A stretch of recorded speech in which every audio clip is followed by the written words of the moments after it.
And in the tabernacle there are 4 parts. और जो खैमा इज्तिमा है उसके 4 हिस्से हैं. But today we will see only 3 parts. पर आज हम 3 हिस्सों के बारे में सीखेंगे. The first is the outer court. जो पहला है वो बाहर का हिस्सा है. That is the asking area. इसका मतलब है कि वहाँ पे हम अपनी इल्तिजाएं रखते हैं. In it we are separating ourselves from our flesh. हम अपनी रूह को अपने जिस्मानी बातों से अलग करते हैं. From all the relations. सारे रिश्तों से.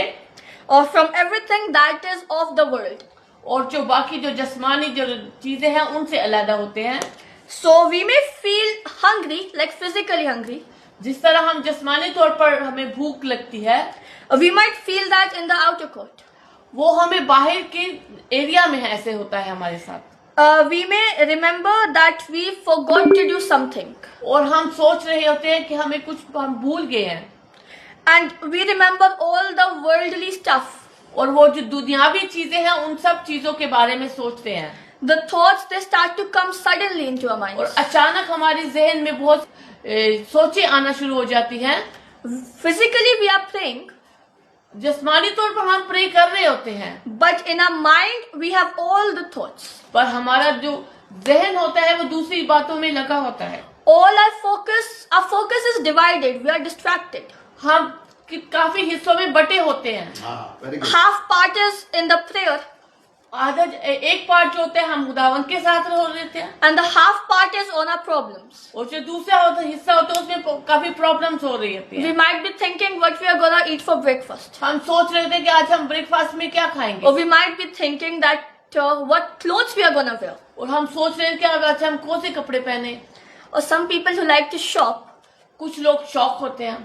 They want to shop. They might be thinking what clothes they are gonna get. कुछ लोग होते हैं वो शॉपिंग के बारे में सोच रहे हैं कि आज मैं क्या खरीदूं क्या ना खरीदूं. So we have all kind of thoughts. The devil is giving us thoughts. Our flesh is giving us thoughts. हमारी जो शैतान जो है वो हमें सोचे देख रहा है. हमारा जो जिस्मानी जिस्म है वो भी हमें सोचे दे रहा होता है. While we are in the separating process, हम इन चीजों में क्यों फंसे हुए हैं. while we are in the separating process, हम जब अपने आप को अलग कर रहे होते हैं दुनिया से, जब हम अपने आप को अलग कर रहे होते हैं दुनिया से, most of the times we say amen. हम आमीन कर देते हैं. What we actually do is, हमें एक्चुअली क्या जो हम कर रहे होते हैं, that we start in flesh and we end in flesh. और वो जो that we start in flesh and we end in flesh. वो जो हम अपने जिस्मानी तौर पर शुरू करते हैं और उसी पर खत्म कर देते हैं. And we finish in the outer court only. और वो हम बाहर के एरिया में ही खत्म कर देते हैं. And that is sad. और वो एक अफसोसनाक बात है. Because we are not going in the presence of God. और हम खुदावंद की प्रेजेंस में जाते ही नहीं हैं. We don't go to the second part. हम उसके सेकंड पार्ट में जाने की कोशिश नहीं करते. We don't go forward. हम आगे नहीं बढ़ते. We just stand in one place. हम एक ही जगह पे खड़े हो जाते हैं. We start there. हम वहाँ शुरू करते हैं. And then we end there. और वहीं पे एंड कर देते हैं. So our prayer is only in our flesh. और जो सी हमारी दुआ है वो एक जिस्मानी तौर पर होती है. But there is no place where Holy Spirit takes us over. हमने कभी ऐसा चांस नहीं लिया कि हम अपने जो सी प्रेयर पाक रूह के साथ आगे बढ़े.